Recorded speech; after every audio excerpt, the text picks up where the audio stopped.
That is a really great question. It's one we get asked all the time, right? So here's my rule of thumb. For water bath canning, pressure canning, and what is now called dry canning, it is a new thing that you're going to start seeing coming out. Don't worry about it. It sounds really freaky, and you're kind of like, what? But it has come out of its testing, and it is going to revolutionize the way I can. I'm excited about it. Those I would all keep the rings off.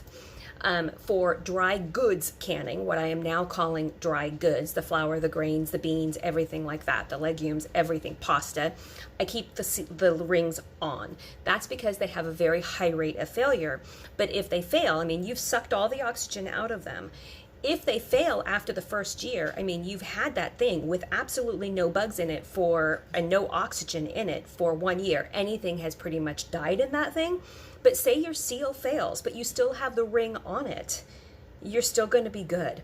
And what's the worst that happens? You always do the smell test and you always do the look test. If you see something crawling around, you evaluate whether you want to eat it. But if it smells bad, don't use it, because it infects everything with that smell and taste. But that's my rule of thumb. I hope that helps you. Oh, with the rust. I live in the Pacific Northwest, and rust is an issue in our area. In fact, I live on the coast. It is a big issue, and things do rust. There are some rings that I can't get off, but that is about 2% of all of my canned goods.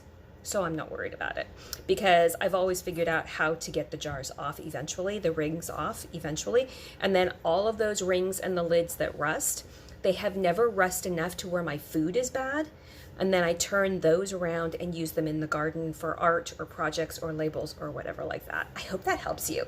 Great question too.